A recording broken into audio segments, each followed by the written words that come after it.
Hello friends, welcome back to the channel. मैं सिंधु कुमार सोनिया आपका इस इंटरेस्टिंग वीडियो में स्वागत करता हूं। आज बात करूंगा फार्मा कंपनी के डिपार्टमेंट्स के बारे में। एक मार्केटिंग कंपनी के अंदर कौन कौन से इंपॉर्टेंट डिपार्टमेंट होते हैं, उनका क्या काम होता है, कंपनी का स्ट्रक्चर कैसे डिजाइन किया जाता है। तो आपको जो लोग भी फार्मा कंपनी स्टार्ट करने वाले हैं या स्टार्ट कर चुके हैं, स्टार्ट करके रन कर रहे हैं, या फिर आप एक मेडिकल रिप्रेजेंटेटिव है या फार्मा में आपका इंटरेस्ट है, तो आप इस वीडियो के अंदर चीज़ों को समझेंगे। कितनी सारे डिपार्टमेंट होते हैं किसी कंपनी के अंदर, स्पेशली मैं फार्मा कंपनी की बात करूंगा, और वो कैसे फंक्शनिंग करते हैं, क्या क्या उनका काम होता है। इट मे भी ये वीडियो थोड़ा सा बड़ा हो जाएगा क्योंकि मैं सारे डिपार्टमेंट को एक्सप्लेन करूंगा कि उनका काम क्या होता है। बिकॉज ऑफ दैट रीजन ये वीडियो थोड़ा सा बड़ा हो सकता है, राइट फ्रेंड। तो वन बाय वन सारे डिपार्टमेंट देखता हूं, कौन कौन से इंपॉर्टेंट डिपार्टमेंट होते हैं और उनका बेसिकली क्या काम होता है। अब इसको जानने के लिए मुझे जाना पड़ेगा अपने कंप्यूटर स्क्रीन पे, जिसमें मैं आपको माइंड मैप के थ्रू समझाने की कोशिश करूंगा कौन कौन से डिपार्टमेंट होते हैं और यस वो कैसे फंक्शन करते हैं। चलो चलते हैं लैपटॉप की स्क्रीन पे। तो फ्रेंड, जैसा कि देख रहे हैं मैं आ गया हूं लैपटॉप की स्क्रीन पे अपने, और यहां पे मैंने लिख रखा है पहला फार्मा मार्केटिंग कंपनी। तो स्पेशली मैं यहां मार्केटिंग डिपार्टमेंट की बात करूंगा। फार्मा मार्केटिंग कंपनी के साथ में अगर फार्मा खुद की ही उन्हीं की खुद की मैन्युफैक्चरिंग कंपनी है तो वो अपने आप में अलग डिपार्टमेंट होता है, उसका जो फार्मा मैन्युफैक्चरिंग हेड होते हैं वो संभालते हैं। यहाँ पे मैं फार्मा मार्केटिंग कंपनी की बात करूंगा, उसके हेड ऑफिस में या फील्ड फोर्स में कौन कौन से लोग रहते हैं, कैसे एक दूसरे से कनेक्टेड रहते हैं, और डिपार्टमेंट स्पेशली कौन कौन से होते हैं। तो यहाँ पे अगर मैं डिपार्टमेंट की बात करूँ तो जो इंपॉर्टेंट डिपार्टमेंट, थोड़ा मैं बड़ा कर देता हूँ, जूम इन कर देता हूँ, जिससे आपको शायद अच्छे से दिख जाएगा, अदरवाइज प्रॉब्लम आएगा। ठीक है, चलो। तो बेसिक जो डिपार्टमेंट होते हैं फ्रेंड, अगर इंपॉर्टेंट डिपार्टमेंट, वैसे तो बहुत सारे डिपार्टमेंट होते हैं जो हिडन होते हैं, लेकिन जो इंपॉर्टेंट डिपार्टमेंट है, जो विजिबल होते हैं और जो एक्टिवली फील्ड वर्क में पार्टिसिपेट करते हैं, अगर उनकी मैं बात करूं तो उसमें से है अपना सबसे पहले एचआर डिपार्टमेंट आ जाता है, फिनांस आ जाता है, पीएमटी आ जाता है। पीएमटी मतलब होता है प्रोडक्ट मैनेजमेंट टीम, अभी मैं सबके काम ही बताऊंगा। सेल्स टीम आ जाती है, यही बैकबोन होती है कंपनी के रन करने की। ठीक है, सेल्स आएगा, पैसा आएगा कंपनी में, तो इसके थ्रू फिर सारा काम होगा।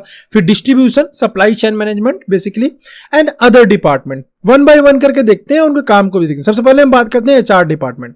तो एचआर डिपार्टमेंट का जो बेसिकली वर्क होता है फ्रेंड, वो होता है एक एम्प्लॉय के रिक्रूटमेंट का, अच्छे एम्प्लॉय का हायरिंग।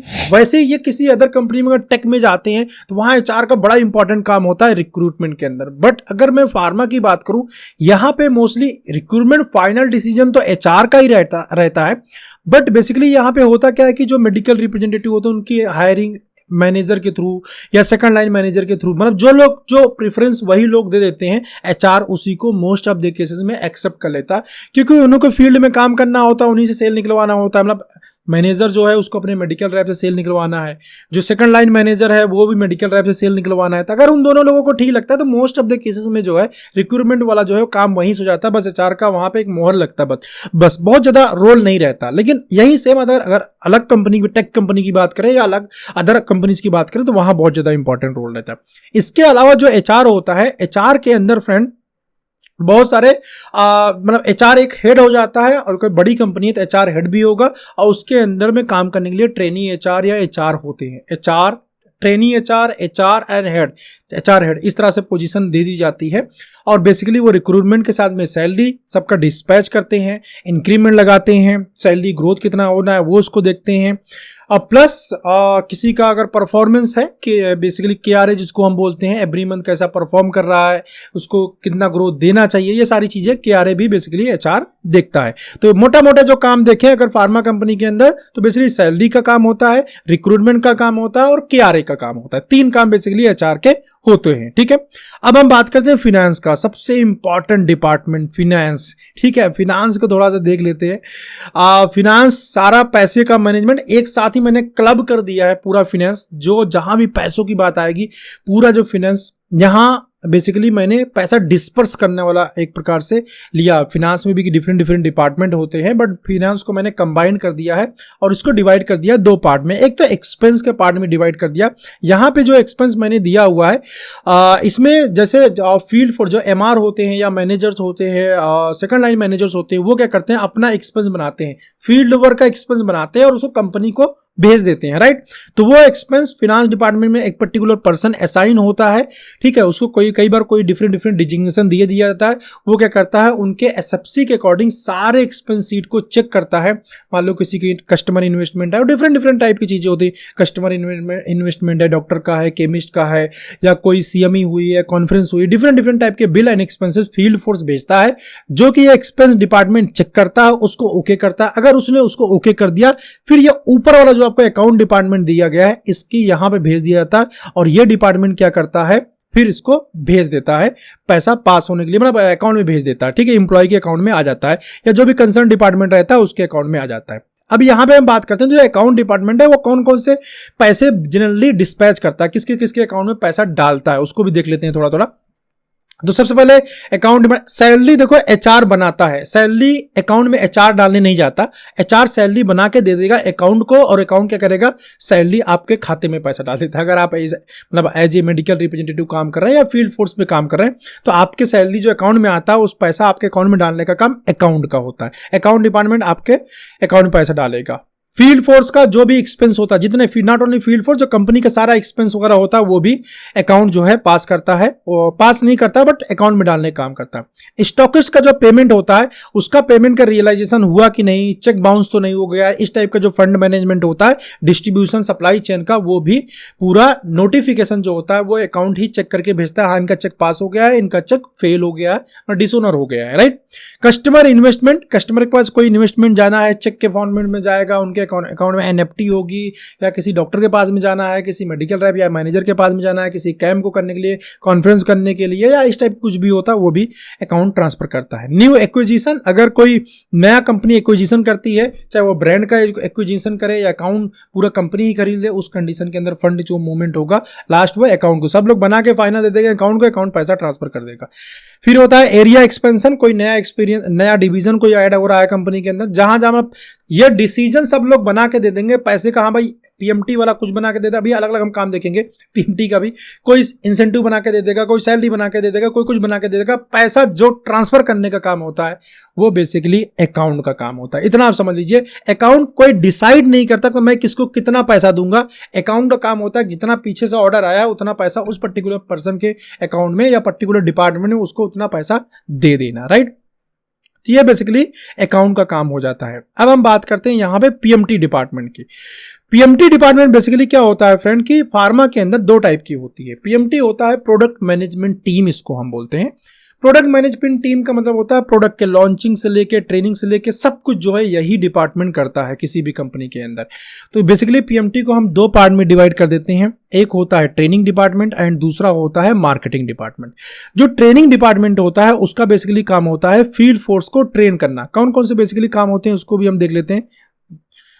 ये फील्ड फोर्स की ट्रेनिंग करता है। फील्ड फोर्स की ट्रेनिंग में आपके मेडिकल रिप्रेजेंटेटिव आते हैं, एरिया मैनेजर्स आते हैं और सेकंड लाइन मैनेजर्स आते हैं। इसके ऊपर की जो मैनेजरियल स्किल्स होती हैं जनरली उसमें ट्रेनिंग की रिक्वायरमेंट नहीं होती है क्योंकि उनके पास इनफ इतना नॉलेज होता है, राइट। तो बेसिकली जो ट्रेनिंग डिजाइन होता है वो इन्हीं के लिए होता है। इसके ऊपर की अगर कभी कोई कंपनी ट्रेनिंग, जनरली ये कंपनी में ट्रेनिंग नहीं होता है, बट अगर ट्रेनिंग होती भी है तो उसके लिए काफी बड़े दूसरे लीडर्स को बुलाया जाता है। कोई मोटिवेशनल स्पीकर हो गया, इस टाइप के बड़े जो जिसका नाम होता है तो वो लोग आते हैं, फिर उनको ट्रेनिंग दे के जाते हैं। दूसरा होता है साइंटिफिक बैकअप तैयार करना। जैसे कि आप फील्ड फोर्स में देखते हैं कोई लिटरेचर आ गया है, ड्रग का रेशनल है कि नहीं, मैकेनिज्म ऑफ एक्शन कैसे होगा, कोई प्रोडक्ट है उसका मोनोग्राफ कैसा होगा, मतलब प्रोडक्ट के मैकेनिज्म ऑफ एक्शन कैसा होगा, साइड इफेक्ट कैसा होगा, ड्रग इंटरेक्शन कैसा होगा, पूरा साइंटिफिक जितना डेटा बैकअप होता है वो भी ट्रेनिंग करते हैं। बीच बीच में ये लोग फील्ड वर्किंग भी करने जाते हैं कि हाँ मेडिकल रिप्रेजेंटेटिव डॉक्टर को सही तरीके से बता रहा है कि नहीं बता रहा है, ये सब देखने के लिए फील्ड फोर्स वहां भी जाते हैं, राइट।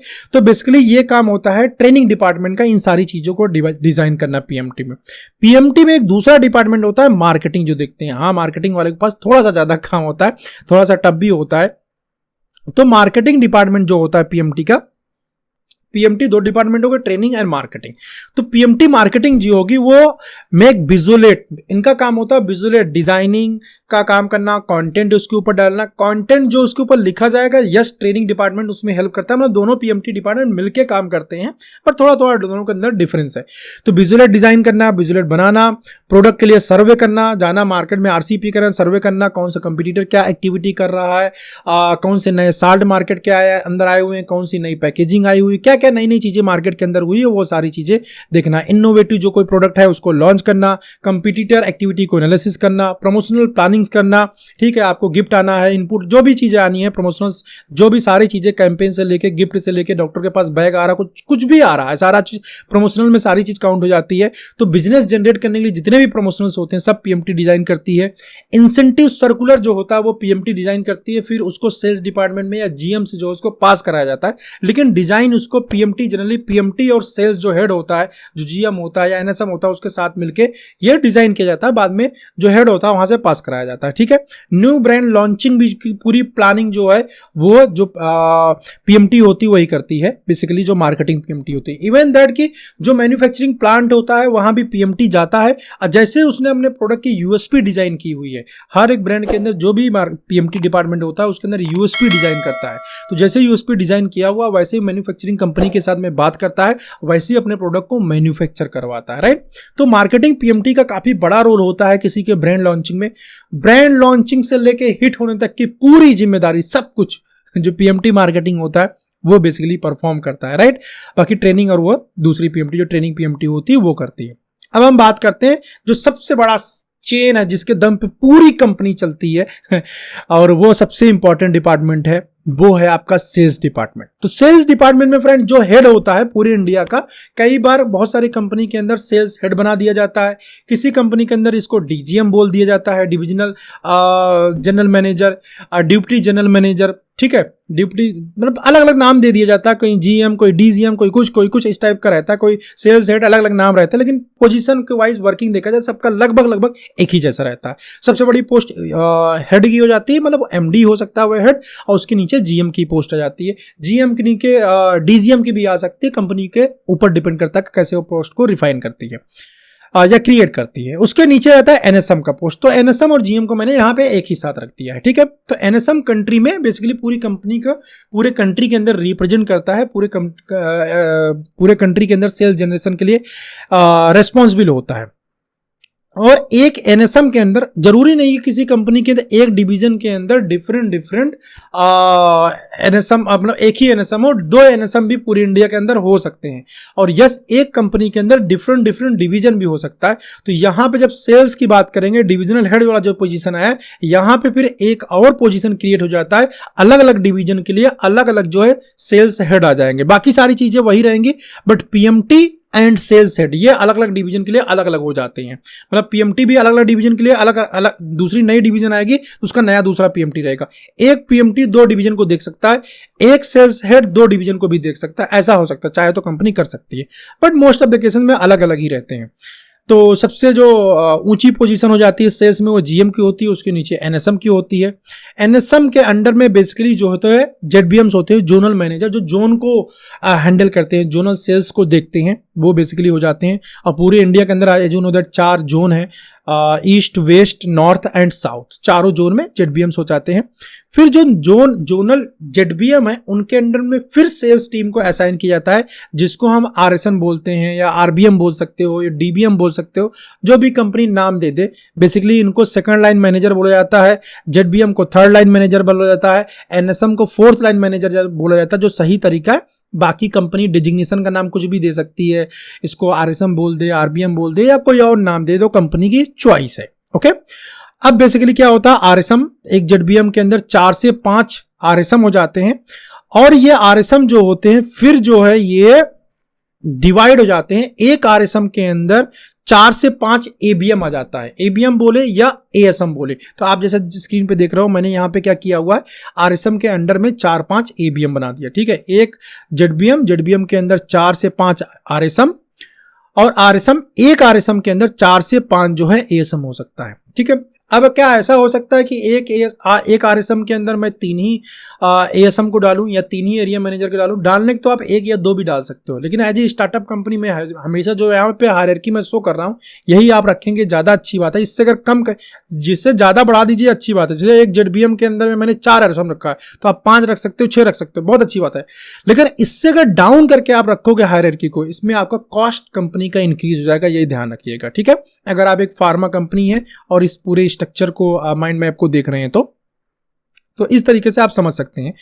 एक एएसएम के अंडर में फिर जो है 5 मेडिकल रिप्रेजेंटेटिव होते हैं, 4 भी हो सकते हैं, 5 भी हो सकते हैं, 6 मेडिकल रैप भी हो सकते हैं। तो सेल्स की हायरार्की फिर से देख लेते हैं। सेल्स आ गया, सेल्स में हेड जो हो गया आपका जीएम हो गया, फिर एनएसएम हो गया, एनएसएम के बाद फिर आपका जेडबीएम आ गए, जो कि 4 जेडबीएम होते हैं जोन वाइज, जोनल मैनेजर। उसके बाद आरएसएम जो कि एक स्टेट के अंदर एक आरएसएम होता है। तो जितने इंडिया के अंदर स्टेट है सबके अंदर एक एक आरएसएम होगा। हर एक आरएसएम एक स्टेट को हैंडल करता है जनरल केस में। अगर स्टेट है छोटा स्टेट है तो उसको बड़ा स्टेट वाला आरएसएम भी देख सकता है। जैसे यूपी और उत्तराखंड पास में है, तो उत्तराखंड काफी छोटा स्टेट है, तो जो आरएसएम होगा यूपी का वही जो है उत्तराखंड भी देख लेगा, राइट, ऐसा हो सकता है। तो यहाँ पे एक आरएसएम के अंडर में 4 से 5 एबीएम आ जाते हैं, फिर एक एबीएम के अंडर में मेडिकल रैप, इस तरह से सीरीज हो जाता है, ठीक है। अब हम चलते हैं, इसको थोड़ा सा हम क्लोज कर देते हैं, मिनिमाइज कर देते हैं पूरा, ताकि ये डिस्टर्ब ना करे हमको। अब हम चलते हैं डिस्ट्रीब्यूशन के ऊपर, लेकिन हमें सेल्स खोल के ओपन करके रखना पड़ेगा क्योंकि इसके साथ ये कोरिलेट भी करता है, राइट। चलो अभी थोड़ी देर में ओपन कर लेंगे। तो हम बात करते हैं डिस्ट्रीब्यूशन की फ्रेंड। डिस्ट्रीब्यूशन डिपार्टमेंट का बेसिकली जो काम होता है वो होता है सप्लाई चेन को मैनेजमेंट करना। सप्लाई चेन मैनेजमेंट का मतलब ये होता है कि कब कौन सा प्रोडक्ट का ऑर्डर देना है मैन्युफैक्चरिंग के लिए कंपनी में, ये भी करना होता है, ठीक है। मैन्युफैक्चरिंग कंपनी को ऑर्डर देना भी इसका काम है, प्लस जो सप्लाई ऑर्डर करके आ गया है अब वो जहां से मैन्युफैक्चर गुड्स हो रहा है वो कहां कहां मूव करेगा पूरे इंडिया के अंदर। जनरली क्या होता है जब कंपनी मैन्युफैक्चर करती है तो जिस कंपनी से मैन्युफैक्चरिंग कराती है वहीं से वो जोनल हब के अंदर भेज देती है, राइट। तो उसके थ्रू वहां पे डिस्ट्रीब्यूट हो जाता है। तो डिस्ट्रीब्यूशन हेड यहाँ पे बेसिकली क्या करता है, पूरे डिस्ट्रीब्यूशन को हैंडल करता है। और डिस्ट्रीब्यूशन हेड के अंदर जो होता है सप्लाई चेन की, अगर जैसे मैं बात करूंगा तो इसके अंदर डिस्ट्रीब्यूशन के अंदर सीएफए मैनेजर्स होते हैं जो बेसिकली जोनल वाइज रिक्रूटमेंट किया जाता है। मतलब एक जोन के अंदर एक सीएफए मैनेजर रहता है और उस सीएफए मैनेजर का काम क्या होता है कि हर एक सीएफए को ऑडिट करता है। वहां कंपनी के जो रूल्स एंड रेगुलेशन है वो फॉलो हो रही है कि नहीं, बिना चेक तो ऐसा नहीं है बिल कर दे रही है, प्रॉपर ऑर्डर पैड पे लिख के आ रहा है कि नहीं, टाइमली गुड्स डिस्पैच हो रहा है कि नहीं, प्रॉपर गुड्स का मूवमेंट हो रहा है कि नहीं, गुड्स का स्टोरेज सीएफए ने सही तरीके से किया है कि नहीं किया है। ये सारी चीजों को देखने के लिए सीएफए मैनेजर्स होते हैं जो कि सीएफए हेड के अंदर में जो है काम करते हैं। और वो वर्किंग, जैसे हम लोग एमआर काम करने जाते हैं फील्ड में, वैसे ही सीएफए मैनेजर होते हैं, वो लोग भी पूरे जोन के अंदर घूम टहल के एवरी मंथ पूरा काम देखते रहते हैं, राइट। और क्लोजिंग के टाइम पे या किसी टाइम पे कोई प्रॉब्लम ना होने पाए उसको भी मॉनिटरिंग करते रहते हैं। और ब्रेकेज एक्सपायरी की कोई कैसे वहाँ पे मतलब मार्केट जो ब्रेकेज एक्सपायरी आया हुआ है वो कैसे कंपनी भेजा जाएगा, हमारा एक सीएफए के ऊपर गुड्स पड़ा हुआ है दूसरे सीएफए पर ट्रांसफर करना, तो ये सीएफए मैनेजर का काम ही होता है। यहाँ से वहाँ चीज़ों को डिस्ट्रीब्यूशन है लास्ट में होता है, जब कोई काम फंस जाता है तभी वहाँ तक जाता है। अदरवाइज जो सीएफए मैनेजर होता है वही एक जगह दूसरे जगह एक दूसरे के साथ कोऑर्डिनेट करके और डिस्ट्रीब्यूशन हेड का अप्रूवल लेकर सारा काम मैनेज करता है। एक सीएफए मैनेजर के अंडर में पूरा जोन होता है, तो उस जोन के अंदर डिफरेंट सीएफए जो जाते हैं, राइट। ये सीएफए चैन आप यहाँ सप्लाई चैन आप देख सकते हो। जैसे मैंने अभी फील्ड फोर्स का डिस्ट्रीब्यूट बताया ब्रेकअप, वैसे ही यहाँ पे सप्लाई चैन का ब्रेकअप होता है। तो आप जैसा कि आप एक बार सप्लाई चैन देख लेते हैं, सप्लाई चैन में क्या होता है, कंपनी जो भी गुड्स मैन्युफैक्चर करती है, बेसिकली इंडिया के अंदर 4 हब बना रखे हैं। बड़ी बड़ी कंपनीज में मैं बात कर रहा हूँ, छोटी कंपनीज ऐसा नहीं करती हैं, ठीक है। वो क्या करती हैं, अपने पास सेंट्रल सप्लाई को मेंटेन करती हैं, लेकिन बड़ी कंपनी के पास इतना ज्यादा सप्लाई होता है गुड्स का, वो सेंट्रल कर पाना उनके लिए जो है ट्रांसपोर्टेशन कॉस्ट इंक्रीज कर देगा। तो जहां से मैन्युफैक्चरिंग कंपनी बेसिकली करती हैं वो वहीं से ही पूरे हब के अंदर डिस्ट्रीब्यूट कर देती हैं। तो बेसिकली कंपनीज क्या करती हैं, ये 4 जोन बना देती हैं। चारों जोन के अंदर ये देखिए ये पे यहाँ पे हब है बेसिकली कंपनी का। जैसे यूपी का इधर नॉर्थ का पूरा हब जो है यहाँ पंजाब के पास जीरकपुर है वहां पे है। अब मुंबई साइड का इंदौर में हब बना रखा है, तो अलग अलग जगह हब बना रखा है। तो हब से क्या हो जाता है, डिस्ट्रीब्यूशन ईजी हो जाता है, टाइम कम लगता है। फिर हब से स्टेट वाइज सीएफए में हर एक स्टेट के अंदर एक सीएफए कंपनी बनाती है। ये देखिए जैसे एक हब से डिफरेंट सीएफए जुड़े हुए हैं।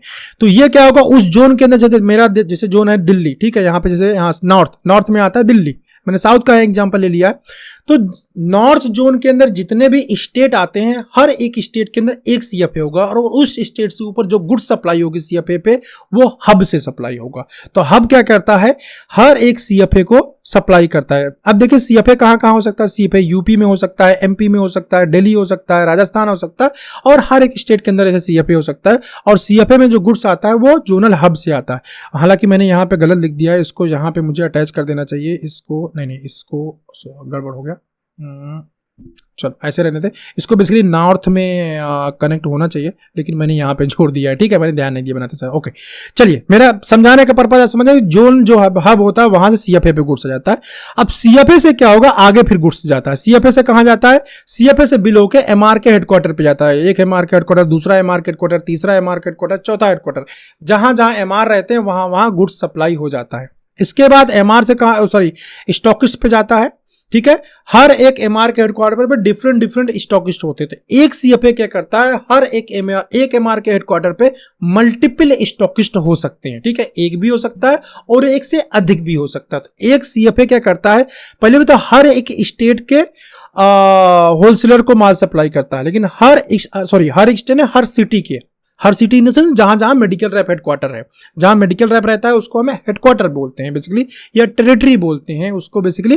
तो एक टेरिटरी के अंदर मल्टीपल स्टॉकिस्ट होगा, जैसे कि आपको यहां पे दिख रहा है ये सीएफए है। सीएफए ने क्या करा, इस हेडक्वार्टर पे माल सप्लाई किया और इस हेडक्वार्टर पे क्या है, मल्टीपल स्टॉकिस्ट प्रेजेंट रहते हैं, तो सभी को जो है सप्लाई करेगा। अब इन सभी के पास जो सप्लाई जाएगा, इसका क्रेडिट इस वाले एमआर को मिल जाएगा, राइट, इस वाले एमआर को मिल जाएगा। और इन सारे एमआर को जो माल सप्लाई जाएगा उसका सेल का काउंट होगा इसके एरिया मैनेजर के ऊपर। ठीक है, ऐसे डिफरेंट एरिया मैनेजर रहते हैं, वो क्या करते हैं, उसका सेल काउंट हो जाता है उसके आरएसएम के ऊपर। इस तरह से मैपिंग होता है। और स्टॉकिस्ट क्या करता है, आगे मेडिकल जो स्टोर्स होते हैं वहां पे माल सप्लाई कर देता है। तो यहां पे जैसे ये सप्लाई चेन फ्रेंड वर्क कर रहा है, इसमें थोड़ा छोटा कर देता हूं जिससे आपको थोड़ा समझ में आएगा। थोड़ा ज्यादा छोटा हो गया, तो दोनों डिपार्टमेंट में आपको एक साथ दिखा देता हूं। तो जैसे आप देख रहे हैं सप्लाई चेन डिस्ट्रीब्यूशन यहां काम कर रहा है, 4 जोन में डिवाइड हो गया, 4 जोन के बाद फिर ये स्टेट में डिवाइड हो गया, स्टेट से फिर हेडक्वार्टर वाइज डिवाइड हो गया और हेडक्वार्टर वाइज से स्टॉकिस्ट वाइज डिवाइड हो गया। सेम पैरेलल चेन होती है फील्ड फोर्स की। तो आप अगर देखेंगे ना तो ये एक दूसरे को लिंक कर रहे होते हैं। तो बेसिकली क्या होता है, जो हब होता है, जोनल हब होता है, उसका कंट्रोल रहता है जेडबीएम के पास। जो जोनल मैनेजर होता है वो उसके मूवमेंट को देखरेख काम करने की जिम्मेदारी जोनल मैनेजर को दे दिया जाता है। वैसे ही यहाँ पे अगर देखो, मैं थोड़ा सा जूम इन कर देता हूं, तो अगर आप देखोगे जो सीएफए होता है उसकी देखभाल करने की जिम्मेदारी जो होती है वो आरएसएम पे होती है। मतलब वहां पे कितना गुड्स आएगा, कितना गुड्स रहना चाहिए, कौन कौन से गुड्स मंगाना चाहिए, कितना आरएसएम की रिक्वायरमेंट है। जो आरएसएम होता है वो एवरी मंथ क्लोजिंग पे जाके सीएफए पे बैठता है और सीएफए से बिल्डिंग को देखता है। अंडरस्टैंड। तो यहां पे अगर आप देखोगे तो यहां पे जाके सीएफए बैठता है और ये हर महीने इंडेंट डालता है। इंडेंट क्या चीज होता है, इंडेंट में बेसिकली आरएसएम क्या होता है, रिक्वायरमेंट भेजता है कंपनी को कि हाँ भाई मुझे इतने गुड्स की रिक्वायरमेंट सीएफए पे। वैसे सीएफए पे हमेशा ही जितना लास्ट ईयर सेल हुआ होता है उसका 1.5 टाइम गुड्स रखा जाता है। जनरल केस में जैसे क्लोजिंग हो जाती है तो 2 तारीख से लेकर 10 तारीख के बीच में जो कंपनी होती है जोनल हब से जो है, जोनल हब से सभी सीएफए के पास गुड्स भेज देती है। और 20 से 25 तारीख के बीच में जनरली जो आरएसएम होता है वो इंडेंट डालता है कंपनी को कि मुझे इतने इतने गुड्स की और रिक्वायरमेंट है। अंडरस्टैंड। तो जो स्पेशल रिक्वायरमेंट होता है वो सीएफए पे मंगा लेता है। तो इसको फिर से थोड़ा छोटा कर देते हैं जिससे आपको चीजें समझ में आ जाए। ज्यादा छोटा हो गया, ठीक है। ये और जो एएसएम होते हैं और मेडिकल रिप्रेजेंटेटिव होते हैं वो क्या करते हैं, बेसिकली वो अपने एमआर और जो होते हैं वो स्टॉकिस्ट होते हैं उसके ऊपर कंट्रोल रखते हैं। जो एरिया मैनेजर एंड एमआर अपने केमिस्ट एंड स्टॉकिस्ट के ऊपर कंट्रोल रखता है। जो एरिया मैनेजर होते हैं वो सारे स्टॉकिस्ट के ऊपर कंट्रोल रखते हैं इन द सेंस कोई भी प्रॉब्लम आती है तो उसको एड्रेस करते हैं, उसको सॉल्व करते हैं, वहां से ऑर्डर को प्लेस करते हैं। बेसिकली काम ये होता है, राइट। तो ये डिपार्टमेंट ये एक दूसरे के साथ कोरिलेट करके काम करते हैं, sales department and distribution department, right. ये एक दूसरे के साथ कोरिलेट करके काम करते हैं। इसी वजह कई बार इन लोगों में अनबंसी भी रहती है, क्योंकि सेल वाला कहता है हमें सेल होनी चाहिए, लेकिन डिस्ट्रीब्यूशन डिपार्टमेंट क्या करता है, अगर कुछ भी गड़बड़ी रहेगा तो वो सप्लाई ही नहीं रोक देगा, सब बिलिंग ही नहीं होने देगा, ठीक है। तो यहाँ पे इसलिए सेल्स डिपार्टमेंट और डिस्ट्रीब्यूशन डिपार्टमेंट के में 36 का आंकड़ा चलता रहता है कंपनीज के अंदर, क्योंकि डिस्ट्रीब्यूशन अपने रूल्स को फॉलो करता है और सेल्स डिपार्टमेंट को रूल्स से ज्यादा कुछ लेना देना नहीं होता, उसको सेल्स से लेना देना होता है। कैसे भी हो, सेल हो, टारगेट हो, राइट। इस टाइप की चीजें देखने को मिल जाती हैं फील्ड के अंदर। ठीक है, दोनों को छोटा कर देते हैं, थोड़ा सा फिर और समझाएंगे। अब यहाँ पे हम देखते हैं फ्रेंड डिस्ट्रीब्यूशन डिपार्टमेंट की जब मैं बात कर रहा था, तो इसको थोड़ा सा हम देख लेते हैं। यहाँ पे distribution purchase goods from manufacturer, यहाँ पे सप्लाई चेन में जाते हैं। हाँ, यहाँ पे एक चीज मैं आपको और बता देता हूं, जो डिस्ट्रीब्यूशन डिपार्टमेंट होता है या डिस्ट्रीब्यूशन हेड जो होता है वही बेसिकली स्टॉकिस्ट अपॉइंटमेंट का भी काम करता है। जैसे फील्ड फोर्स का काम होता है स्टॉकिस्ट को रिकमेंड करना, भाई इस एरिया में इनको स्टॉकिस्ट बना दो, लेकिन फाइनल जो अथॉरिटी होती है, जो क्रिएट करने का स्टॉकिस्ट का काम है, वो डिस्ट्रीब्यूशन डिपार्टमेंट का काम है। क्योंकि अगर कभी भी पैसा फंसेगा फील्ड के अंदर तो उसको जो रिकवरी होगी, वैसे तो स्टार्टिंग में कभी चेक बाउंस होता है तो एमआर या एरिया मैनेजर को भेजा जाता है कि भाई आप इनका पेमेंट करवाओ, लेकिन अगर उस केस में एरिया मैनेजर या मेडिकल रेप फेल हो जाते हैं, स्टॉकिस्ट से पैसा नहीं निकाल पाते हैं, मार्केट से पैसा नहीं निकाल पाते, तो जो डिस्ट्रीब्यूशन डिपार्टमेंट ही है जो जाएगा मार्केट से पेमेंट निकाल के कंपनी को ले आके देगा। अंडरस्टैंड? तो इसीलिए इसी रीजन की वजह से डिस्ट्रीब्यूशन डिपार्टमेंट होता है, बहुत सारी चीजें को चेक करके सोच समझ के तभी एक नया स्टॉकिस्ट अपॉइंटमेंट करता है। तो पेमेंट सप्लाई के साथ साथ, गुड्स के सप्लाई होने के साथ साथ डिस्ट्रीब्यूशन डिपार्टमेंट का पेमेंट कलेक्शन का भी काम है, उसी की जिम्मेदारी है। और जो सीएफए मैनेजर मैंने आपको बताया जो सबका ऑडिट करता है सीएफए का, वो इस पेमेंट के मूवमेंट को भी ध्यान में रखता है ताकि टाइमली पेमेंट होता रहे। ठीक है, तो ये फ्रेंड है जो एक्टिव डिपार्टमेंट है, जिसके बिना कंपनी एक प्रकार से आप बोल सकते हैं कंपनी चल ही नहीं सकती। आप फार्मा स्टार्टअप करने जा रहे हैं तो ये सारे डिपार्टमेंट आपको चाहिए। हालांकि ऐसा हो सकता है भाई फार्मा स्टार्टअप हो इतने सारा फील्ड फोर्स या इतने सारे लोग न रख पाए, लेकिन डिपार्टमेंट आपको सारे ही क्रिएट करने पड़ेंगे। वो अलग बात है कि आप उन सारे डिपार्टमेंट को आप मैनेज कर रहे हो या दो तीन लोगों में बांट लिया, ये आपकी चॉइस है। अंडरस्टैंड? तो ये सारे एक्टिव डिपार्टमेंट है। कुछ जो है और डिपार्टमेंट होते हैं जो इंपॉर्टेंट डिपार्टमेंट होते हैं बट इतने ज्यादा मैंडेटरी नहीं होते। उसमें सबसे ज्यादा जो डिपार्टमेंट है मैंडेटरी है, जो काम जिसके बिना जो कनेक्ट करता है फील्ड फोर्स को एचओ के साथ में। जो मैंने ऊपर के सारे डिपार्टमेंट बताए ये सारे एचओ बोलते हैं, हेड ऑफिस के डिपार्टमेंट बोलते हैं। इसमें सेल्स को अगर छोड़ दिया जाए तो बाकी के सारे लोग क्या करते हैं, हेड ऑफिस में ही बैठते हैं, वहीं से कंट्रोल करते हैं, फील्ड में नहीं जाते हैं। हाँ, फील्ड में कौन जाता है? सेल्स, एनएसएम और उसके नीचे की पोस्ट जीएम भी सेल फील्ड में रेयरली जाता है, जीएम भी फील्ड में नहीं जाता क्योंकि हेड ऑफिस में बहुत सारा काम रहता है। तो एनएसएम या उसके नीचे की पोस्ट फील्ड में जाती है। वैसे ही डिस्ट्रीब्यूशन हेड ये सब वहीं पे बैठते हैं, बीच बीच में कभी कभी वो सीएफए विजिट करने जाते हैं। बाकी फील्ड में जो काम करने का काम होता है वो सीएफए मैनेजर का होता है, बाकी सब हेड ऑफिस में बैठते हैं। तो अदर डिपार्टमेंट जब ये सारे लोग ऑफिस के अंदर बैठते हैं, एडमिन में क्या करता है, ऑफिस के अंदर बैठता है और उसका काम होता है फील्ड फोर्स के अंदर जो भी कम्युनिकेशन देना है हेड ऑफिस को। मान लो सेल्स डिपार्टमेंट को कुछ भेजना है, कोई कैंपेन करवाना है, कोई डेटा लेना है, तो एडमिन डिपार्टमेंट क्या करेगा, फील्ड फोर्स को कम्युनिकेशन करेगा कि भाई आप ये चीज बना के भेज दो, राइट। या जो फील्ड फोर्स है उनकी सैलरी कट गई है, उनको कोई प्रॉब्लम हो गई, उनको बैग चाहिए, उनको सैंपल चाहिए, तो वो हर एक चीज के लिए कहां कम्युनिकेट करेंगे, एडमिन को कम्युनिकेट करेंगे। और एडमिन क्या करेगा, पर्टिकुलर उस डिपार्टमेंट में उस मैसेज को भेज देगा और उनका काम करवा देगा। तो एडमिन क्या करता है, बेसिकली एक ब्रिज की तरह काम करता है जो फील्ड फोर्स है उनके बीच में और हेड ऑफिस के बीच में, राइट। तो इसलिए एडमिन डिपार्टमेंट ये सारे काम करता है। तो इससे फॉलो अप वगैरह लेना है, एक्टिविटी बहुत सारा, तो बहुत इंपॉर्टेंट डिपार्टमेंट होता है एडमिन डिपार्टमेंट। इसके अलावा लॉ डिपार्टमेंट होता है। बेसिकली इसमें लॉयर्स जुड़े होते हैं कंपनी के साथ में, कई बार परमानेंट कंपनी के साथ, जो बड़ी कंपनी है उनके परमानेंट लॉयर होते हैं।